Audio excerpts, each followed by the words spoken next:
अरे वह लाइट वाला आया कि नहीं? कितनी बार फ़ोन कर चुका हूँ। केवल 2 दिन ही बचे हैं। अब तक तो चारों ओर लाइटें लग जानी चाहिए थी। रंग बिरंगी जगमगाती लाइटों और सजावट से ही तो उत्सव की भव्यता का आभास होता है, वरना एक आम दिन और एक खास दिन में कुछ फर्क ही महसूस नहीं होता। दीपक ने लगभग झल्लाते हुए कहा और एक बार फिर लाइट वाले को फ़ोन मिलाया। अरे भैया, गृह प्रवेश में केवल 2 दिन बचे हैं और आज से ही मेहमान आने शुरू हो जाएंगे और तुम अभी तक नहीं आए। भाई साहब, काम नहीं करना तो मना कर दो, हम किसी और से करवा लेंगे। फिर उधर से पता नहीं लाइट वाले ने क्या कहा कि दीपक ने फ़ोन बंद कर दिया और फिर फुर्ती से दूसरी ओर बढ़ा ही था कि भारती की आवाज़ आई।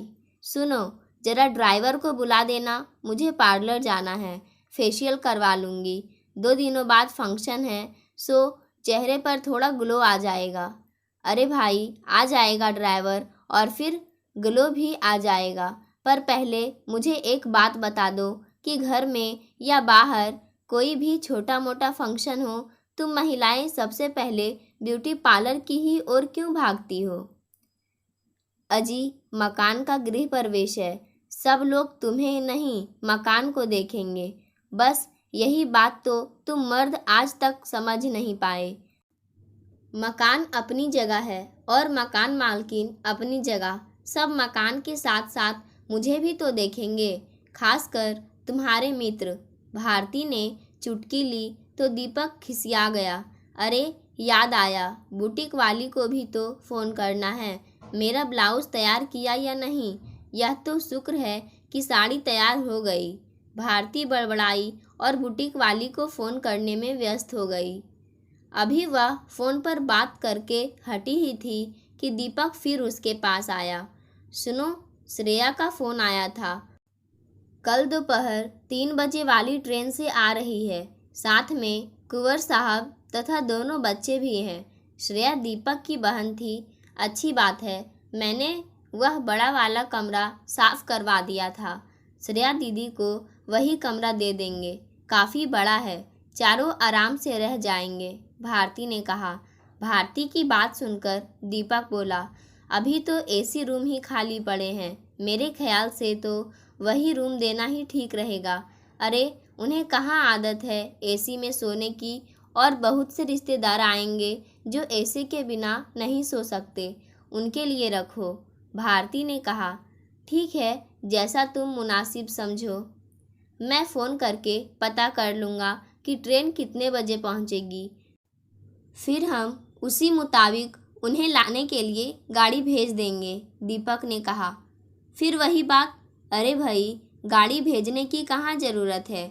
आखिर तुम किस किस को भेजोगे गाड़ी? कुंवर जी साथ है, ऑटो करके आ जाएंगे। हमें और 50 काम हैं, ऐसे फालतू पचड़ों में मत पड़ो। मेहमान आ रहे हैं, उनका स्वागत करना है, यह फालतू की तीमारदारी मत करो। अरे यह ड्राइवर नहीं आया अभी तक, बेवजह देर हो रही है। पता नहीं पार्लर वाली फ्री होगी कि नहीं, फ़ोन करके पता करती हूँ और पहले से अपॉइंटमेंट ले लेती हूँ। इस तरह दीपक और भारती 2 दिनों बाद होने वाले अपने नवनिर्मित निवास के गृह प्रवेश के दौरान होने वाले कार्यक्रमों की तैयारी कर रहे थे और आने वाले मेहमानों की आवभगत करने की योजना बना रहे थे। दीपक और भारती का एक ही बेटा था जो मुंबई में किसी प्रतियोगिता की तैयारी कर रहा था और इस आयोजन में शारिक नहीं हो पा रहा था। दीपक ने बहुत सोच समझकर यह मकान बनवाया था। कई वर्षों तक तो उसका ख्याल था कि मकान बनवाना ही नहीं चाहिए, क्योंकि जितना पैसा मकान बनवाने में खर्च होता है, उसी पूंजी के ब्याज से आराम से एक किराए के मकान में रहकर घर खर्च भी निकाला जा सकता है और पूंजी सुरक्षित की सुरक्षित रहती है। या फिर आजकल तो पैसों की इन्वेस्ट करने के लिए म्यूचुअल फंड, क्रिप्टो या बिटकॉइन जैसे प्लेटफॉर्म्स भी है। पर फिर बच्चों के विवाह, सामाजिक प्रतिष्ठा और भारती की जिद के आगे उसे झुकना पड़ा था और उसने यह मकान बनवाने का निर्णय लिया था। फिर भी उसका मानना यही था कि वह मकान पर ज़रूरत से ज़्यादा खर्च नहीं करेगा। मकान सुविधा संपन्न अवश्य होगा, पर सजावट और विलासिता के नाम पर पैसा खर्च करने में दीपक को विश्वास नहीं था। वैसे भी एक मध्य वर्गीय परिवार के लिए ऐसा ही मकान बनवा पाना संभव था। कुछ सामाजिक रीति रिवाजों को ध्यान में रखकर और कुछ भारतीय के शौक को देखकर उसने गृह प्रवेश के समय भोज की व्यवस्था की थी। सभी नज़दीकी रिश्तेदारों को न्योता दिया था। हालांकि वह जानता था कि यह सब उसके बजट से बाहर जा रहा है, पर मकान कौन सा रोज रोज बनता है, भोज तो होना ही चाहिए।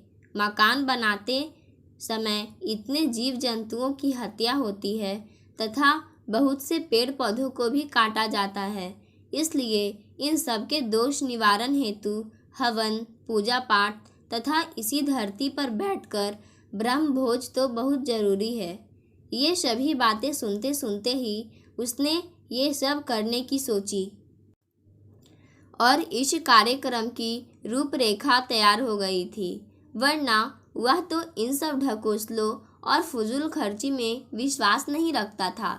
दीपक वैसे भी पूजा पाठ और अंधविश्वास से दूर रहने वाला इंसान था, पर भारती के कहने पर उसे सब मानना पड़ा।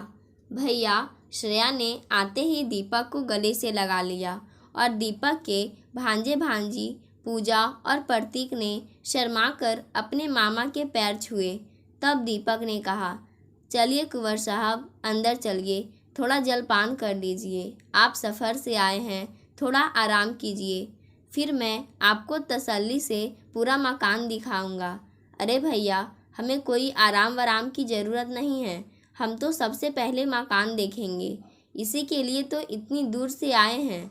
जलपान तो हम रास्ते भर करते आए हैं, कुंवर साहब ने सदा की तरह मजाकिया लहजे में कहा और दीपक ने भारती को आवाज़ लगा दी। भारती, देखो श्रेया, कुंवर साहब और बच्चे आ गए हैं, तुम्हें याद कर रहे हैं। दीपक की आवाज़ सुनकर भारती उधर ही आ गई। नमस्कार दीदी। नमस्कार कुंवर साहब, उसने थोड़ा झुकते हुए कहा। चलो श्रेया, कुंवर साहब को पहले अपना घर दिखा देते हैं, बाकी काम बाद में करेंगे, दीपक ने हंसते हुए कहा। ठीक है, जैसी इनकी इच्छा। दीपक और भारती दोनों आगे आगे और पीछे पीछे श्रेया और कुंवर साहब व बच्चे चल पड़े। अपना नवनिर्मित मकान दिखाने का आनंद तो वही जानता है जो पहले तो बड़े लगन, परिश्रम और अर्थभार को सहन करके अपने सपनों का महल बनाता है, और उसकी नज़रों में वही मकान दुनिया का सबसे सुंदर तथा सुख सुविधा संपन्न घर होता है। यह देखो श्रेया, यह ड्राइंग रूम है। सामने वाली दीवार पर जो वॉलपेपर लगा है वह भारती की पसंद का है, और इसमें जो सोफ़ा रखा है वह मेरी पसंद का, यानी कि यह ड्राइंग रूम हम दोनों की मिली जुली पसंद का है, दीपक ने ठहाका लगाते हुए कहा। बहुत सुंदर है, और कितना बड़ा भी। भैया, इसमें 20-22 मेहमान भी एक साथ आ जाएं तो भी यह खाली खाली लगेगा। मम्मी, यह सोफ़ा कितना सुंदर है। श्रेया की बेटी ने सोफे पर हाथ फिराते हुए कहा।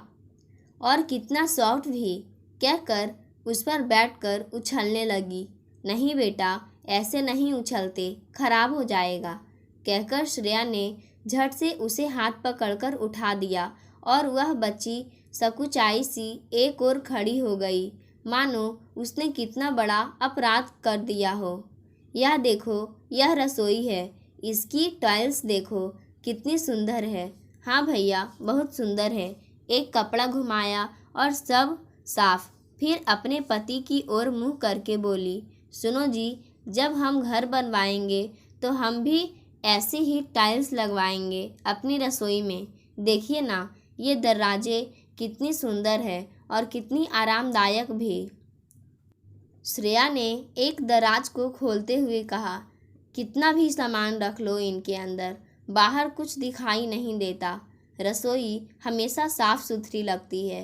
मैंने तो तुम्हारे भैया से पहले ही कह दिया था कि मुझे मॉड्यूलर किचन चाहिए। चिमनी भी पहले ही लगवा ली है ताकि चिकनाई से रसोई खराब ना हो। थोड़ा बजट ज़्यादा हो गया, पर एक बार जो हो जाए बाद में सब होना मुश्किल हो जाता है, भारती ने बड़े गर्व से कहा। अरे भाई, आप लोगों के लिए क्या मुश्किल है, अब हमारे जैसों की बात करो तो फिर भी सोचना पड़ता है। श्रेया के पति ने दीपक की पीठ पर जोर से हाथ मारते हुए कहा और दीपक का चेहरा आत्मसम्मान से भर गया और वह और भी पुलकित मन से घर दिखाने लगा। जैसे जैसे श्रेया और उसके परिवार के सभी सदस्य उनके मकान को देखते जा रहे थे और उनकी प्रशंसा कर रहे थे, दीपक का मन आत्मसंतोष से भरता जा रहा था। पर श्रेया की बातों से उन्हें बार बार यह भी लग रहा था कि यह सब देखकर उनकी बहन को अपनी आर्थिक विपन्नता का एहसास हो रहा है। जिस लालसा भरी नज़रों से बच्चे कभी बाथरूम के नलों को हाथ लगाकर, कभी रेशमी पर्दों को छूकर अपनी बाल सुलभता दर्शा रहे थे, उससे यह साफ जाहिर था कि उन्हें यह घर एक शानदार महल से कम नहीं लग रहा था। खैर, यह तो अपना अपना संजोग है, इसमें वह कर भी क्या सकता था। हाँ, एक भाई के रूप में वह उसे यथासंभव सहयोग अवश्य दे सकता था, पर इंसान की मानसिकता ऐसी होती है कि जितना उसके पास होता है उसे उतना ही कम लगता है। सो दीपक और भारती कभी अपनी बहन की अधिक सहायता नहीं कर पाते थे, क्योंकि उनकी कमाई उनकी स्वयं की इच्छाओं की पूर्ति के लिए ही कम पड़ती नजर आती थी। श्रेया, यह देखो, यह बाहर लॉन की जगह है। थोड़े ही दिनों में यहाँ पर हरी भरी घास और रंग बिरंगे फूल लग जाएंगे तो यह और भी शानदार लगेगा। यह गाड़ी की पार्किंग, यह देखो, मेन गेट पर जो लैंप लगे हैं वे इम्पॉर्टेंट है। घर दिखाते दिखाते रात के खाने का वक्त हो चला था।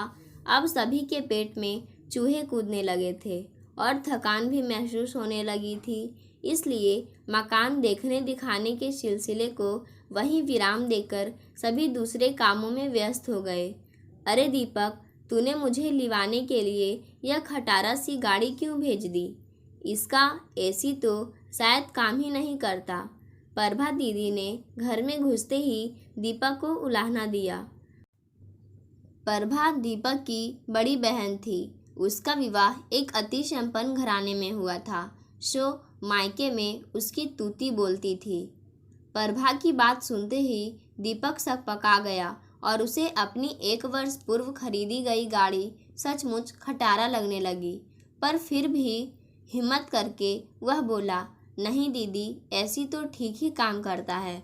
दरअसल गर्मी ही बहुत है। आप ठहरी महलों में रहने वाली, आपको जरा भी कष्ट की आदत नहीं है, सो अब आप थक गई होंगी। आप जाकर थोड़ा आराम कर लीजिए। हमने आपके कमरे का एसी पहले से ही ऑन कर रखा है ताकि कमरा ठंडा हो जाए। फिर इतनी ही देर में भारती दौड़ी दौड़ी उधर आई और थोड़ा चहकते हुए बोली, नमस्कार दीदी, मैंने आपके लिए गाड़ी भिजवा दी थी, कहीं लेट तो नहीं हो गई थी?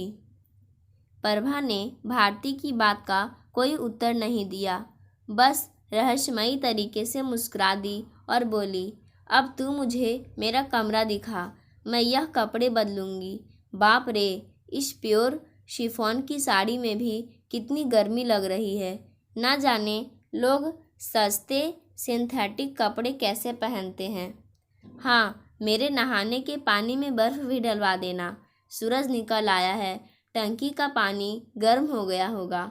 हाँ, और नहाने के बाद मैं शिकंजी लूँगी और नींबू ज़्यादा मत निचोड़ना, शिकंजी कड़वी हो जाती है।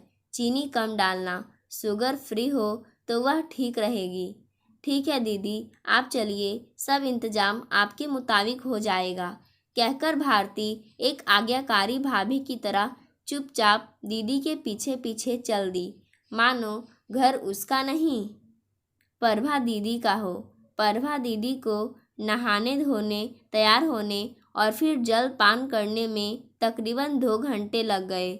इन सब कामों के बीच में वह एक नज़र मकान की दीवारों पर भी डाल लेती थी। कभी खिड़कियों पर लगे पर्दों को एक अजीब सी निगाहों से देखती थी, तो कभी फर्श को देखते समय हल्की सी भौवें चढ़ा लेती थी। इससे पहले कि दीपक और भारती उनसे मकान देखने के लिए कहते, वे खुद ही उठकर चल दी और घूम घूमकर उनके नवनिर्मित आशियाने का अवलोकन करने लगी। दीपक, तूने फर्श पर यह टाइल्स लगाकर अच्छा काम नहीं किया। यहाँ इटालियन मार्बल लगाना चाहिए था। दीदी, आजकल सब टाइल्स ही लगवाते हैं। आर्किटेक्ट ने टाइल्स लगवाने को ही कहा था। अरे, ये आर्किटेक्ट भी मुंह देखकर ही टीका निकालते हैं।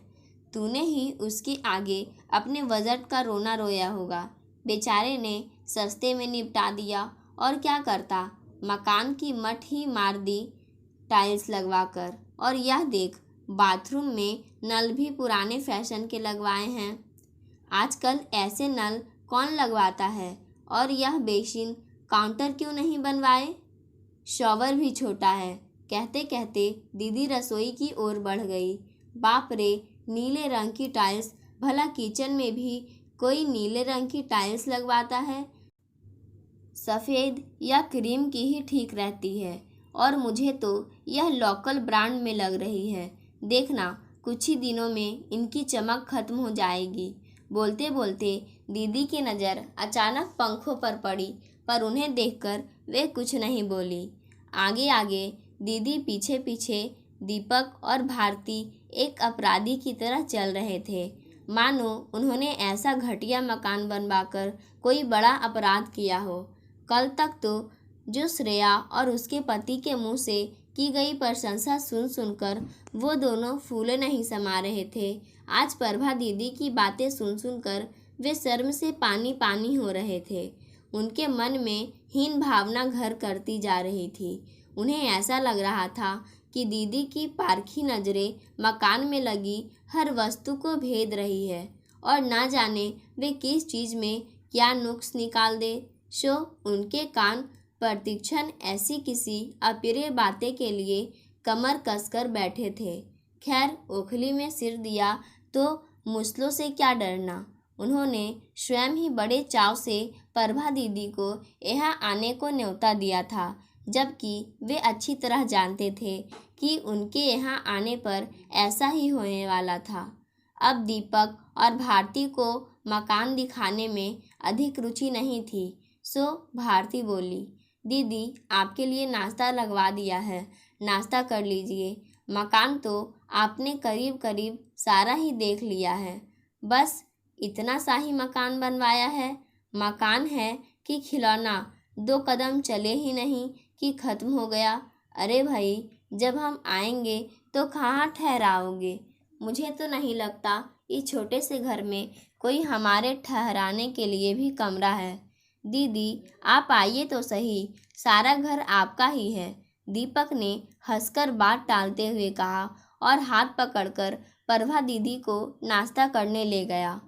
सुबह की सारी तैयारियां हो गई क्या? सामान और रिश्तेदारों को दिए जाने वाले उपहार यथा स्थान रख देना, ताकि समय पर भाग दौड़ ना मचे। दीपक ने रात को सोते समय भारती को हिदायत दी। सब तैयारी तो मैंने पहले ही कर ली थी। सारा सामान अलग अलग कार्टनों में बंद करके उनके ऊपर लेबल लगा दिए हैं, ताकि कोई भी पकड़ा सके। इसी तरह रिश्तेदारों को दिए जाने वाले उपहार और कपड़े भी अलग अलग पैकेट्स में डालकर ऊपर उनके नाम लिख दिए हैं। बस पकड़ाने भर बाकी है। हाँ, पर एक फेरबदल करना ज़रूरी हो गया है। अरे भाई, अब क्या फेरबदल बाकी रह गया? जो जैसा है ठीक है, क्या फ़र्क पड़ता है किसी के पास लाल साड़ी चली गई या पीली, रेशमी चली गई या सूती। तुम औरतों को ना जाने क्यों इन्हीं सब बातों का ध्यान रहता है। दीपक बड़बड़ाया और बोला, भाई मैं तो थक गया हूँ, मैं तो सोऊंगा, तुम जानो तुम्हारा काम। दीपक सो गया, पर भारती की आंखों में से नींद कोसों दूर थी। वह स्टोर रूम में गई और वहाँ से 2 पैकेट उठा लाई। एक पैकेट पर प्रभा दीदी लिखा हुआ था और दूसरे पर श्रेया दीदी। प्रभा दीदी वाले पैकेट में महंगी साड़ियाँ तथा 1 तोले की सोने की अंगूठी और एक सोने की चैन थी, जबकि श्रेया दीदी के पैकेट में उसके मुकाबले में हल्की साड़ियाँ थी और केवल सोने की अंगूठी थी, वह भी हल्के वजन की। भारती ने पेन उठाया और जिस पैकेट पर प्रभा दीदी लिखा हुआ था उसे काट कर श्रेया दीदी कर दिया, क्योंकि आज उसे अच्छी तरह एहसास हो गया था कि प्रभा दीदी का जीवन स्तर उनसे काफ़ी ऊंचा है और वह अपनी तरफ से उनको चाहे कितनी भी अच्छी साड़ी या गहने दे दे, उनको वह हल्के ही लगेंगे तथा वह उनमें नुक्स निकालेंगे ही। यह भी हो सकता है कि वह स्वयं इन चीज़ों का उपयोग ना करे और इन्हें अपने नौकर चाकरों में बांट दे, तो फिर उन्हें यह सब देने से क्या फ़ायदा। यदि वह यही सब चीज़ें श्रेया दीदी को देगी तो वे निश्चित रूप से उनकी कद्र करेगी और उन्हें खुशी खुशी स्वीकार भी करेंगी। और यह सब देखकर हम एक तरह से उन्हें कुछ आर्थिक सहयोग भी दे पाएंगे, जिसकी उन्हें नितांत आवश्यकता है। बड़ों ने ठीक ही कहा है कि दान और उपहार देने के लिए भी सही पात्र का चुनाव करना चाहिए, तभी उनका महत्व होता है। प्रभा दीदी को शगुन के तौर पर कुछ नगद राशि देनी ही ठीक रहेगी। यह सोचकर भारती ने यह अप्रत्याशित निर्णय लिया, जो कि वह कितने वर्षों तक नहीं ले पाई थी, और सदा ही प्रभा दीदी की संपन्नता के वशीभूत होकर उनका ही सम्मान तथा श्रेया दीदी की उपेक्षा करती आई थी। उसने मोबाइल उठाकर अगले दिन आने वाले पंडितों को भी बहाना बनाकर मना कर दिया। जो पैसा भोज और दान दक्षिणा में जाना था, वह श्रेया दीदी के लिए कमरे में उसी समय एसी वाले को बोलकर लगवा दिया। यह सब करके भारती उस कमरे की ओर गई जहां श्रेया दीदी और उनका परिवार ठहरा हुआ था। वे सब अभी सोने की ही तैयारी कर रहे थे कि भारती ने कहा, दीदी आप सामने वाले कमरे में सो जाइए, उस कमरे में एसी है, आज गर्मी बहुत है। इस भयंकर गर्मी में आप तथा बच्चे बिना एसी के परेशान हो जाएंगे। अरे नहीं नहीं, हम यहीं सो जाएंगे, हमें कौन सी एसी की आदत है। तो क्या हुआ, आदत नहीं है तो हो जाएगी, समय बदलते क्या देर लगती है। और फिर जब यहाँ सुविधा है तो कम से कम 2 दिन तो उसका आनंद लीजिए। कहकर भारती मुस्कुरा दी और बच्चों का हाथ पकड़कर एसी वाले कमरे की ओर ले गई। कुछ ही देर में श्रेया और उनका परिवार बड़े सुकून से एसी वाले कमरे में गहरी नींद सो गए, पर प्रभा दीदी अपने कमरे में चक्कर काट रही थी। उन्हें नींद नहीं आ रही थी, क्योंकि उनकी नज़रों में उनके कमरे के पलंग के गद्दे आरामदायक नहीं थे, और वहीं कमरे में एक अमीरी का मच्छर भी था, जो उन्हें निरंतर परेशान कर उनकी नींद में खलल डाल रहा था। पाठकों, आज की कहानी यहीं समाप्त होती है। कहानी के बारे में कोई राय देना चाहते हैं तो कमेंट बॉक्स में ज़रूर बताएं। धन्यवाद।